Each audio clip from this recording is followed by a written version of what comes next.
Okinawans live longer partly because they stop eating at 80%. What if we applied that same principle to how we lead?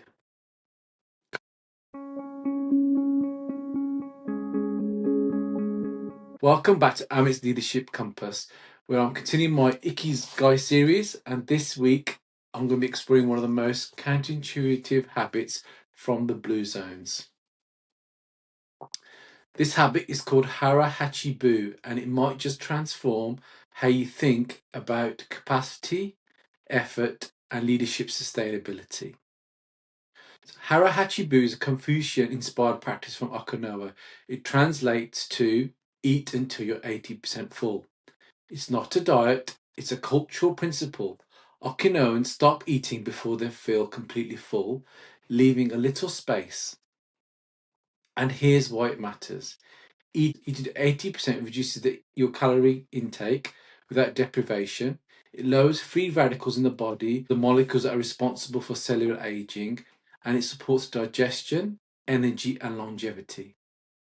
Blood tests from Okinawan centenarians reveal fewer free radicals than people in other populations, partly because of this practice. The principle isn't just about food. Now, when it comes to food, I'll be honest, Hara Hachi Bu is a struggle for me. I'm a foodie, more likely to eat 20% more than the needed 20% less. But since being introduced to this concept, I have become more conscious about not reaching out for that extra portion. I try to stay as close to 80% as possible. I'll admit it's work in progress. Now, here's what struck me about Hara Hachi Bu, that if I'm struggling to practice this with food, how was I doing with my leadership capacity? The answer wasn't pretty. As a director of 10 optical practices, working in the consulting room, handling responsibilities with the Hakeem Group, and keeping everything spinning at home with Gayatri, I started noticing a pattern. I was constantly operating at a max, calendar packed, energy depleted, decisions made from exhaustion rather than true clarity. I wasn't sustainable. I was running on empty. So last autumn, I'd made a choice.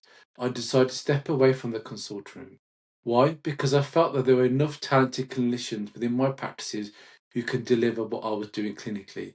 But right now, across my two groups of practices, only Lynn and I can lead the practices the way that they need to be led. Here's what operating 80% creates for you: unexpected opportunities that require your attention, creative thinking that only happens when your brain isn't in survival mode, resilience when challenges arise because you're not already maxed out, longevity, sustaining this pace for decades, not just quarters. This isn't just theory. Research from the best CEOs reveals that they manage time meticulously. One global tech CEO keeps 20% of his calendar empty, not as wasted time, but strategic space to catch his breath and to react to situations as they crop up. The best leaders focus on doing the things only they can do. They don't fill every gap. They protect capacity strategically. Leaders who operate at 110% might look impressive in the short term, but they crack, they burn out, they end up making poor decisions.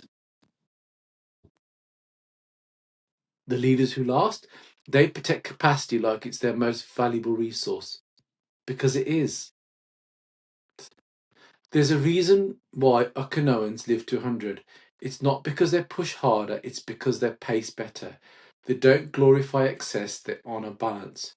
As leaders, we often confuse intensity with commitment. I've been guilty of that. We think if we're not exhausted, we're not trying hard enough. But excellence isn't about how much you endure, it's about how well you can perform consistently over time. I've learned I can't spin every plate. When you're trying to manage too many, you end up dropping one or two. Now, before I say yes to anything, I evaluate whether I can give it 100% and assess the impact on my workload and family life. I'm always happy to help. I want to help, but saying no has become essential. Because if I continue pushing beyond capacity, I'll be no use to myself, my family, or those who I lead. Hara Hachi Bu has given me the permission to leave space, to not fill every gap, to trust that 80% done with clarity beats 100% done with depletion. Just like with my food, I'm not saying I'm there, it's work in progress. But how does that look for me practically? So what I try to do is I try to ensure that one day a week is a true day off, a day I spend with my family. We've joined the gym, we exercise, we spend quality time together, we go out for a meal. It's not about the food, it's about sitting down together and having real conversations. This day off and the time with my family gives my mind the space to recharge and honours one of my Ikigais, my family. Now, as I said many times before, it's not perfect. I really do nothing work-wise, but that day off gives me the freedom and flexibility to be reactive if needed without operating from depletion. When I protect that, or when I try and protect that 20%, I show up better for what truly matters. Here's my challenge for you this week. I'd like you to identify one thing that you'll stop doing to create that 20% space. Just one. Share it in your comments. If this episode resonated with you, make sure to like, subscribe, and share it with someone who needs permission to slow down. There won't be an episode next week. I'm practicing what I preach and spending half term with my family, honouring my Ikigai. When I return, I'll be talking about stress and why it's not the enemy. Chronic stress is. There's a difference and it matters. Until then, keep leading with clarity, courage, and intent, and continue navigating your leadership compass.